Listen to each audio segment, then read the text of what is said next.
All right, guys, boom, here we are, YouTube channel. This is round number 9, the final game of the tournament I just played in. Learned so much from this tournament, right? Of course, before we get started and talk about anything, a lot of y'all aren't subscribed to the YouTube channel. I can see the stats and the analytics. So that means hit the subscribe button right now. I'm going to give you like 10 seconds to do that. Hit the subscribe button. Thank you very much. Cool. Let's go. Let's go. This is round 9. I'm playing Oliver Kenta Shiku Rade. Okay, so try to say that 5 times fast. In fact, somebody else said that when he said his name, his furniture started floating in the living room. So we shout out to the big boy Oliver. Just call him Oliver, Big O, whatever you want to call him there. Oliver, and he's an international master from Canada. Very strong, in fact, very strong international master here. And obviously here, I knew looking at files, he played the Sicilian here. And here I really wanted to just experiment. And what I say by that is like, this whole tournament was a lot about experimentation, but also calculation, learning where I went wrong, things like that. And then with my coach, here's what my coach said. And looking back at this game, my coach said this after the game. After the game, and we're looking at stuff and blah, blah, blah. My coach was like, it doesn't matter what you play. When he said this, it changed everything. And what I mean by it changed everything is after e4, c5, I played the c3 Sicilian for the kill. I played d4, which is Smith Mora, right? I've played Grand Prix before, but never have I ever played this one right here. Y'all ready for this? Here we go. b4.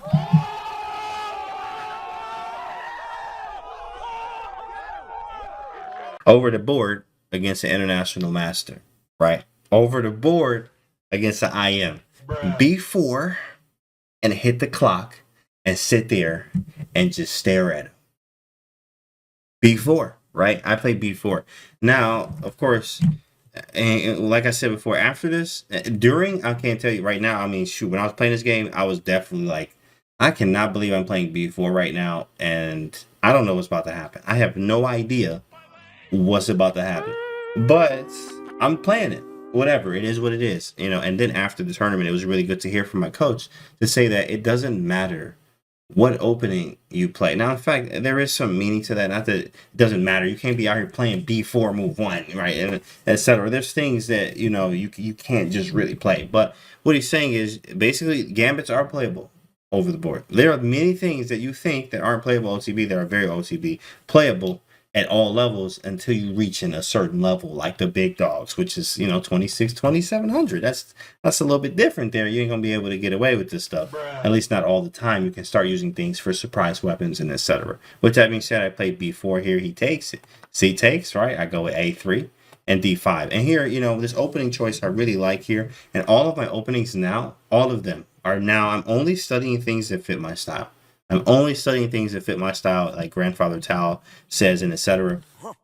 Sack first, think later. Now, this game was not a reflection of not a reflection, but it was not a matter of the opening being at fault. It was more of the calculation, which is a big thing that I learned from this tournament. Overall, as a recap summary from the tournament, the big thing that I worked on with my coach here is the calculation part. We need to calculate better, stronger, what is more available, etc., and points that we took that I'm doing in my own homework. So now, but the opening was not the problem at all. So after here, we see b4, he plays d5, right? I take, this is still theory, and after takes, knight f3. And I'm telling you, I'm pretty nice, you know, I'm pretty nice with this. I've booked up in a lot of areas. After knight f3, bishop g4 was not one that I looked at recently, or at the time.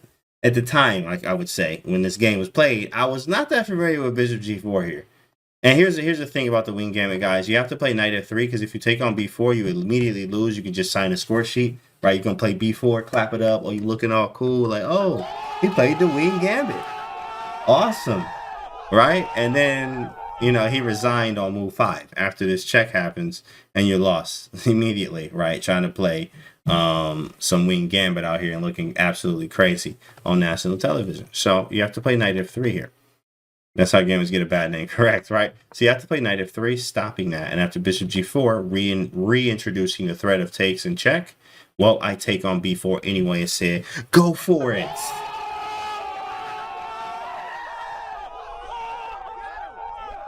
You want the rook, you can have it. So he takes it. I take with the queen, and I'm like, go for it. Do it. Do it. and he doesn't do it. I wanted him to do it, but this is the line, right? If checks, I go king d1, right? And if queen takes b7, right? King takes b7, send him to heaven. Jeez! Wow, and I'm threatening mate, by the way. There's mate right here on c8.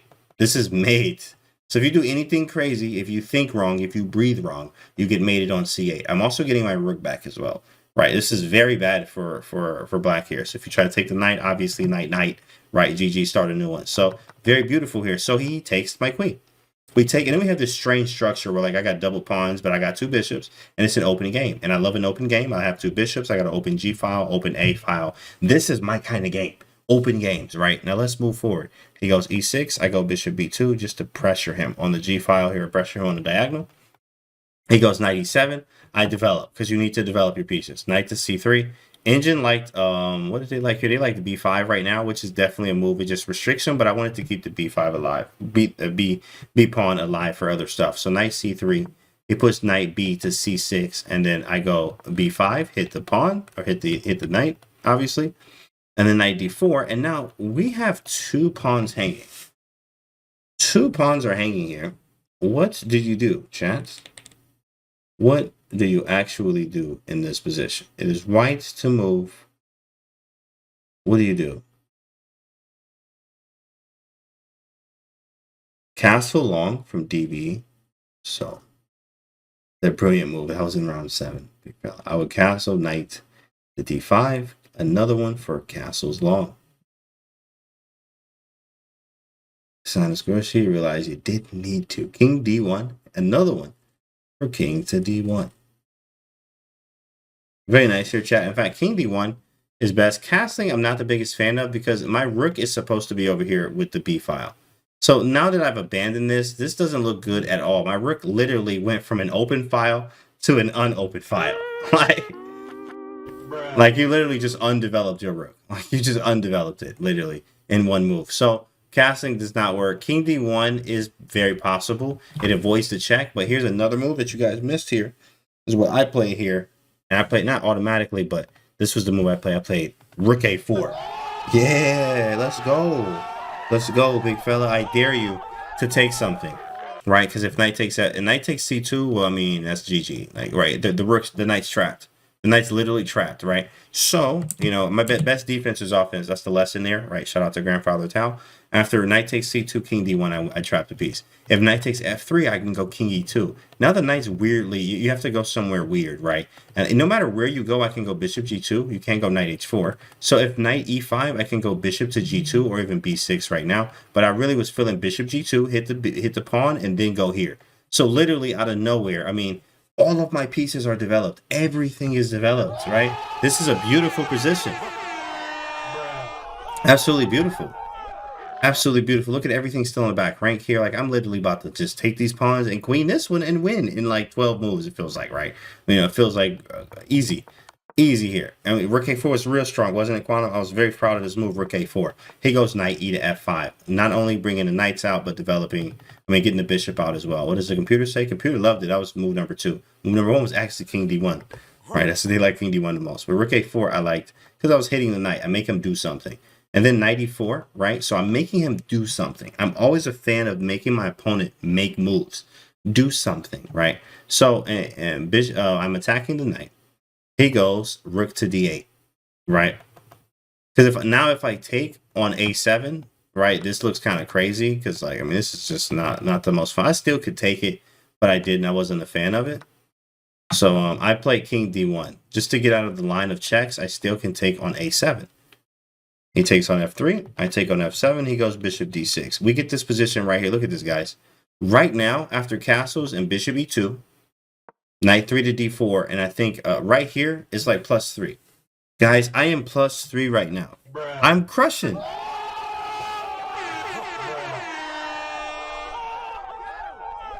I'm literally crushing. And again, like I said, the opening was not the problem here. It was more of my calculation and my choices. My choices in the calculation here, which is again a weakness that I had to work on. Even since I've worked on it today, every day since this tournament. I've been working on it with my coach, obviously, and outside of that, in my own studies, is working on my calculation and being better, being better, because some of the calculation here was very sloppy, I would say. Some things I just totally missed and gave him chances here.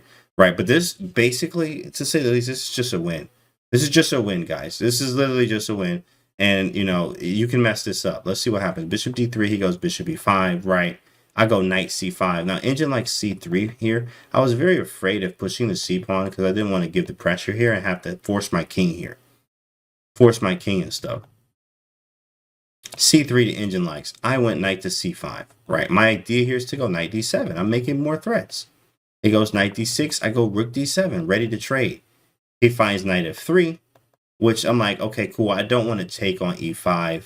Engine says king e2 is good. Rook takes d8 is good. And king c1.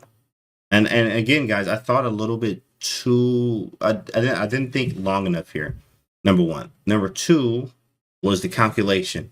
I didn't consider really these at all. I wanted to just keep the bishops. I wanted to keep the bishops here. Yeah, I just wanted to keep them because I had two bishops. So I went bishop a3, but this gave him some counterplay. I mean, even now I'm still winning. Rook takes, knight takes, and he goes rook a8, which is a very strong move. Very strong. So now if I do something like knight takes, which is possible, knight takes, and then here, wait, this is winning? Oh, yeah, because but he gets two pieces. Yeah, he gets two pieces. So what's the line that I looked at? This was this line. Bishop takes d6. Rook check. King here. How am I losing my rook again? One of these lines I'm losing my rook. Knight takes, rook a8. How am I losing my rook here? Bishop takes. Maybe it's just takes, and I was just annoyed by this. I can't go bishop, I can't push, and then king e2 and knight check. Yeah, this is what I was annoyed by. I didn't like this. I didn't like this at all. And I was like, yeah, I'm not. This doesn't feel that good. And apparently the engine gives that equal. But again, my calculations were just off. I was just off calculating wise. I go bishop c1. All this is right still. I'm still doing fine. I go knight c5. I don't trade because if I take with the bishop, if knight takes bishop, he goes back. I'm not trying to take that yet, right? My bishop's not on the ideal square yet. If I can move this bishop and push these, the game's over. So knight to d4. I'm like, cool, I get a chance. I push the pawn. Perfect. Pushing up. I mean, this is looking good, right? Pawn is on the 6th rank, guys. Pawn to c3. Right now, it is almost +4, believe it or not. Knight to c6. I'm supposed to go bishop e2 here and back that boy up and go d4. Here, again, calculation number one was a problem. And, oh man, I can see now that I'm aware of this and my weaknesses is different looking at this game, knowing the knowledge that I have now and like fixing it, right? And being aware of it. It's like, wow, why did I do this move here? Bishop a3. Which looks good, right? I mean, it's the diagonal. That's the move I chose. But I have other options, and I didn't really look at them as much as I should have. And if I didn't look at them as much as I should have right here, I'm going to do it in other areas. I'm going to do it in other moves, which could cause, catastrophic effects. Bishop a3, knight went to a5, which is a good move. I'm like, dog, how is he finding some of these moves? Again, missing things, not calculating enough, and I find a different move. Best moves, bishop a6. King e2, I thought that was kind of strange. Rook e1, I didn't even consider.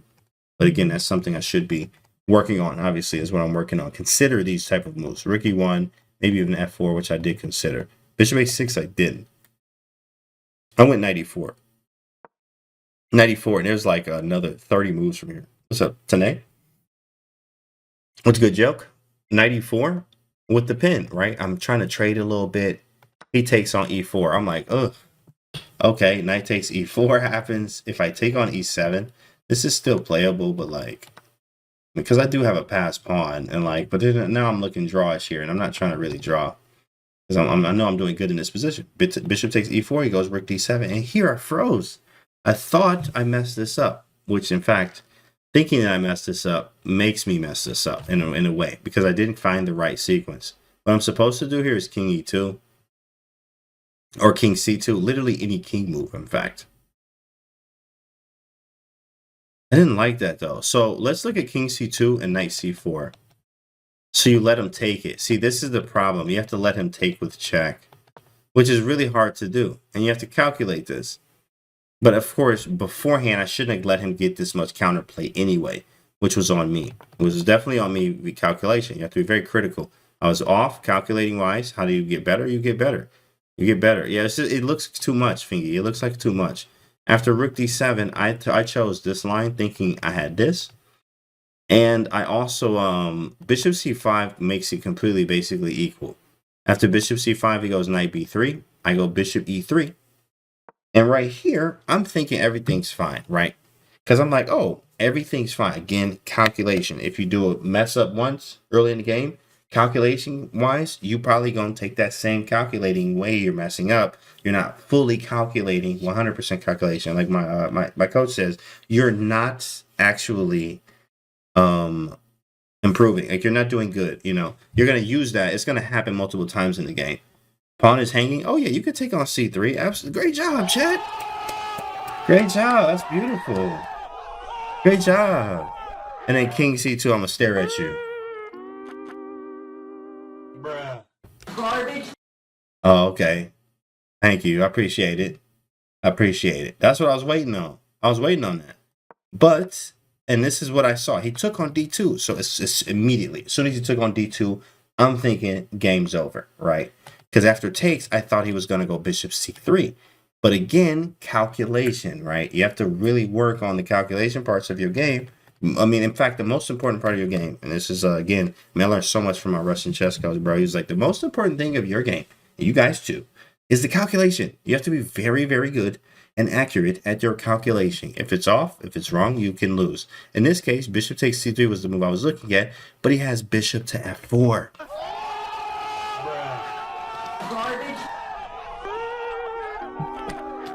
So now this whole game is drawn.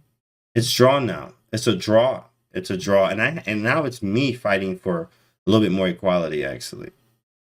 And so I'm like 3 seconds away from like, should I knock this board over right now? What would happen if I like flip the board? Just literally flip the DGT board. No, I can't do that. And then you just come back to reality and just say like, nope, I can't do that. Let's just calculate. So we get here to this type of position. And I mean, I can play anything, right? I can play b7. I can play king e2, king c2. These are all my options. These are my options. I'm annoyed at this point, right? And the reason for this is like after king c2, well, he can rook takes. And then king b3. And then he might be able to get away with taking this one too as well, right? Because how do I actually queen right now? Okay, rook here, right? You could go f5, which is strange. And then if pushing, guys, remember this is covered by the bishop. This is covered by the bishop. So I have to first move my bishop, let's say here or something. Then he go rook d2 so he can get back. If I trade and he push, oh, guess what? Now you probably losing. Now you probably losing. Bruh. Out of nowhere. Like, what the heck happened? It's just strange. It's just a very strange thing, guys. Very, very strange. I also was getting in time trouble too. I think we both were. But it was kind of annoying. So I didn't go that way. So after all of this, I'm like, dog, come on. So I went king e2 and then king f3. And I'm still equal here. It's still equal. He went bishop e5. I went b7. And then he goes f5, hits the bishop. I go king e3. Nice little clever move here. Hit the rook, right? And f4 is a possibility too. He goes rook a2. I go f4. First move on the engine. Everything's fine. I mean, but this is, engine gives this as a draw. Draw right now. I go bishop c6. Best move. Rook a3. And I think, oh, this was just a blunder. I was moving too fast. Rook d1 does not work. I went rook d1. But I didn't go king d4. This is apparently better. So if he takes it, h4 and I'm fine? Oh, no. Oh, no. This is like... I guess because I have this. I guess because I have these, but apparently I'm okay. You know what I mean? Like, this is a very difficult game. Engines, right? Yeah, you got it. That's why, I mean, I'm not going king here because bishop takes f4. This is why I didn't go there. So I went rook d1, which actually is still drawn. Okay, it's fine. Takes, king e2 is fine. This is all okay. Check is right. Check is right. And even, this is the position. So this is what I ended up getting in. I got in this position, guys. And I'm like, first off, I had to first, you know, make a decision to not flip the DGT board. Secondly, I had to figure this position out. And I was like, yeah, this is not working. Engine gives this -1, but practically there's no way I'm finding all the accuracies here. So let's fly through some moves here. Everything, in fact, this is difficult. Like, I mean, 4 pawns here, and I'm sitting here like, I can't believe I botched this. Yeah, I can't believe it's too many pawns. It's too many pawns. I ended up getting one of them. It's too many pawns, guys. I did consider offering a draw after I was about to lose my pawn, and he got the 3 pawns, but I knew he wasn't going to take it, but because he's just winning. And then this is where I resigned right here, right? Game's over. Now, again, it was not the opening's fault. It was what? It was the calculations part, which I saw in round 9. I saw this in round 8. I saw this in a little bit of round 7. Almost every single round was a very good understanding of a weakness that we needed to work on. In fact, my coach pointed this out. So what do we drill? We start, this is what we do. This is how you do it. This is how you get better. So now in March, your man's going to be more than ready. More than ready. More than ready. Right? So it's not the opening's fault at all. I'm very, very happy about this. This is the final game. This was round 9. All right, and I learned a lot, but yeah, it was the calculation. The calculation messed me up, so got to be better with the calculation. So we got work to do, obviously, which we've been doing since then. So this was round 9, guys. Thanks for watching all of the videos, rounds 1 through 9 here. Yeah, this was awesome. Hopefully you guys go back and watch the rest of them. Subscribe to the YouTube channel if you haven't already. Cool. We got new series coming up. We still got to finish Russian Endgame, Russian Endgame manual, and then we also got Jedi Russian Tactics coming up. So the Russian Jedi Tactics series is coming up too as well. Make sure you guys stick around. Subscribe to the YouTube. See y'all on the next one.